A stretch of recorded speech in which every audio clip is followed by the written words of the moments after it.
uncover evidence. This case has gone through 3 administrations, as well as former U.S. Attorney Alex Acosta. I know that, Pam. But have you interviewed Secretary Lutnick?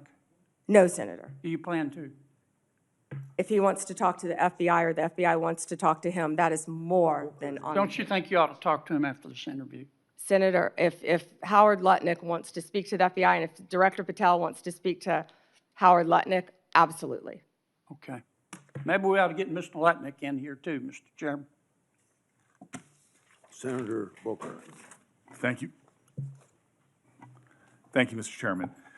Attorney General, I know there's been a lot of talk about grants. I hate to bring you through this again, but it's really important to my state. New Jersey is one of the top 4 donor states in America, which means our taxpayers, Americans, Republicans, Democrats, Independents, millions of people send more money down here than we get back in relative to all the other states in the nation except for 3 others.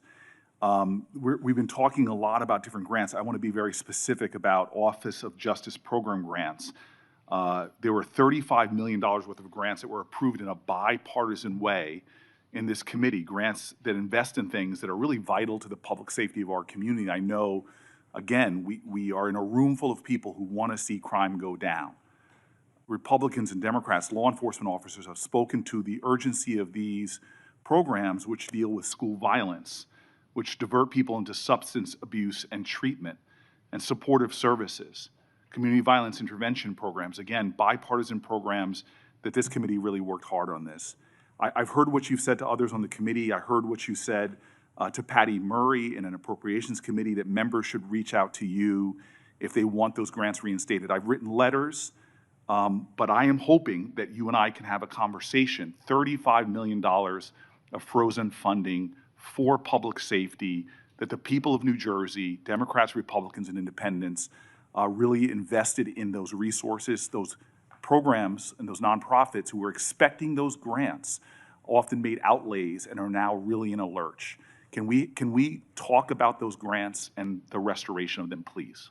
Yeah, and Senator Booker, I had stated earlier that yes, we did terminate grants.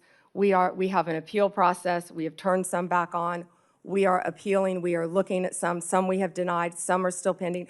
I believe we have multiple appeals pending with New Jersey, and I would be happy to sit down with you and look at those appeals. I believe one is with the city of New Jersey. I know there are multiple ones pending, but of course, I would be happy to sit down with you or any senator or any House member and look at grants that have been terminated. I've been doing that, and I would welcome that. But I will be the first one you sit down with, correct? Absolutely. I'd love to sit down with you on that. I'll look at those tomorrow, Senator Booker. Thank you very much. I want to move on. But we have been restoring some grants. I understand, some have been but denied, some have not. New Jersey, none have, and I really want to get to the bottom of that, and hoping that we can reinstate some of those grants. The second thing I want to move on to is that earlier this year, the Department of Justice charged Newark Mayor Ras Baraka after he sought access to Delaney Hall Detention Center to conduct oversight. The charges on their face, to many of us, especially in New Jersey, were clearly baseless. Many people say they're politically motivated.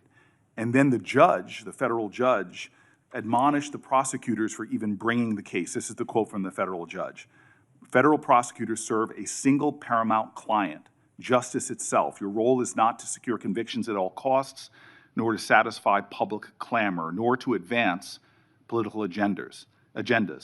The federal judge went on to call the charges embarrassing and a worrisome misstep.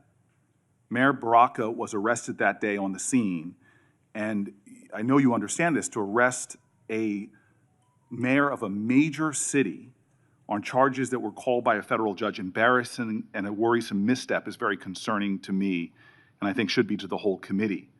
A recently released video shows a federal agent telling fellow officers that the decision to arrest Baraka was, quote, per the Deputy Attorney General of the United States.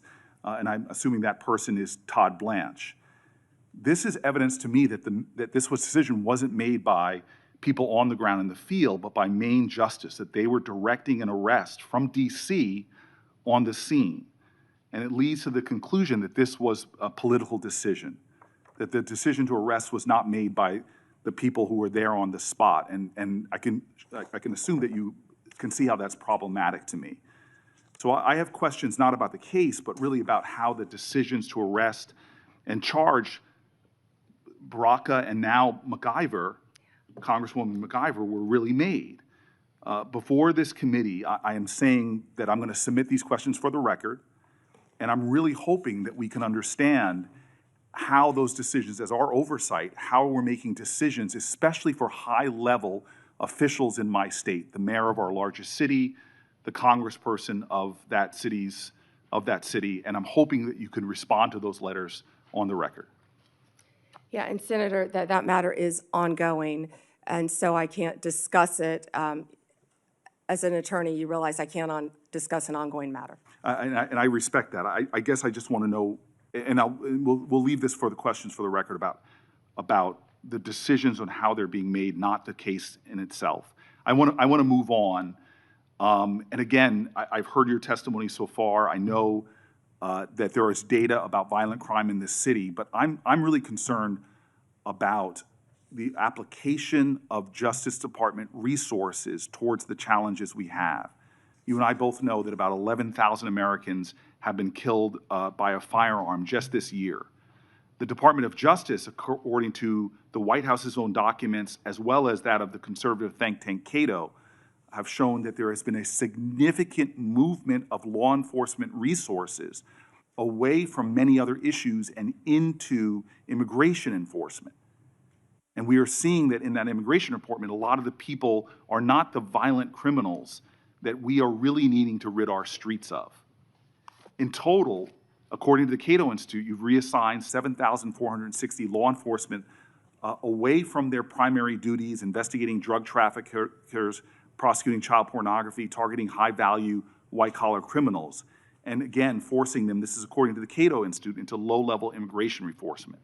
This includes, in terms of gun violence, 1,778 agents from the ATF to this kind of immigration enforcement. The White House itself has said that they diverted 45% of all of agents in 25 FBI field offices to work on immigration full-time. As a person who worked very closely in my time as mayor with the New Jersey field office, that's really concerning given the other threats. But it doesn't end there.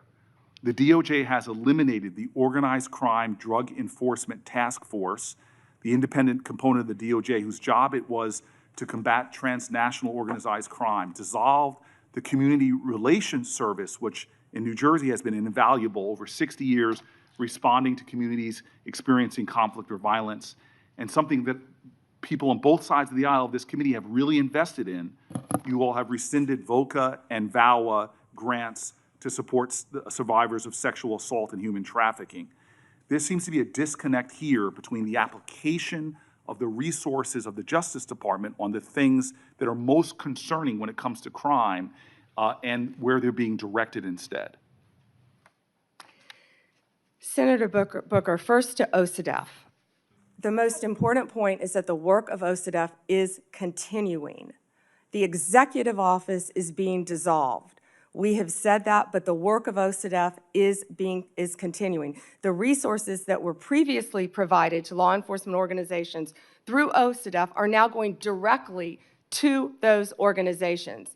I will assure you, no work will be sacrificed as a result of getting rid of the executive office of OCDEF.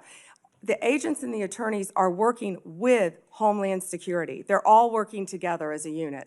Okay, Attorney General Bondi, I'm running out of time, and I'm going to put some questions in QFRs, because again, this is conservative think tanks and others are pointing about literally over 1,000 people being taken off of things that I think would concern the public. Putting there, I'd like to get that, but I also just want to quickly mention that for the record, I want to ask about the public corruption unit as well. We now have gone from a public integrity section that went from 36 full-time prosecutors to now only 2. And yet we know, Democrats and Republicans, there is a real problem with public corruption in our country. And we know that the DOJ has stopped enforcing the Foreign Corrupt Practices Act, disbanded the Foreign Influence Task Force, dismissed the indictment against Trump donor Andrew Weidenhorn, cut back on white-collar investigations. My list goes on. I'm running out of time, but I will ask for the record against not only reassigning officers and prosecutorial resources from the other things I mentioned, but public corruption is really important.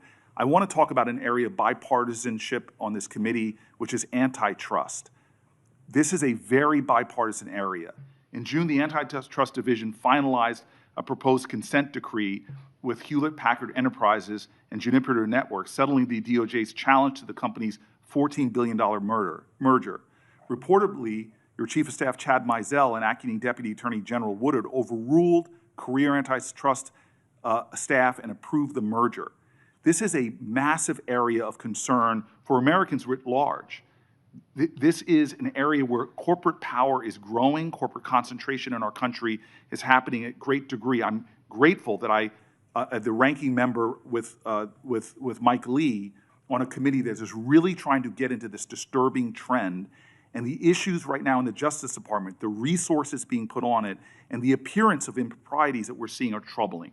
All I want to ask as my final question is, would you commit just to talk about antitrust, to coming before the antitrust subcommittee led by Senator Lee to discuss antitrust enforcement in our country? We're over time. May I answer, Chairman? Yes. Senator Booker, I work hand in hand with Gail Slater. She is doing an incredible job. I said that earlier. I will let Gail Slater handle all matters with antitrust. The HP matter, Juniper, is a pending matter still because, as you know, it has to go before the courts, even after a decision has been made, and that's where it's pending right now. If I can go back to your previous two questions, first about our agents being reassigned. Our agents are working tirelessly on their day jobs and with Homeland Security, and right now they're not getting paid, and they're on the streets during a government shutdown working to keep every city in this country safe, in New Jersey and in every state. They're working together with DHS on task forces, but they're also doing their core mission, and they're getting child predators off the street. They are working so hard with all the agencies hand in hand. That has not been sacrificed, and I'm so proud of the work that the FBI, DEA, ATF are doing. ATF agents have worked tirelessly. I am in constant contact with them on the incredible cases that they're making to keep our country safe and our world safe, especially our DEA agents who are stationed around this world, and now they're not getting paid. Back to the public integrity section, the last point you made. It has not been slashed. Those are going to the various U.S. attorney offices to be handled in each office around the country instead of one unit based in D.C. Yeah. Thank you, Senator. Before Blackburn, my Democratic colleagues continue to criticize the DOJ for their role in President Trump's historic immigration crackdown. They've talked about due process. They've talked about the lack of transparency and oversight. However, my Democratic colleagues were silent about the former Biden administration failure to vet Afghan evacuees. Instead of coming clean, the Biden administration dismissed and failed to answer my oversight request, not a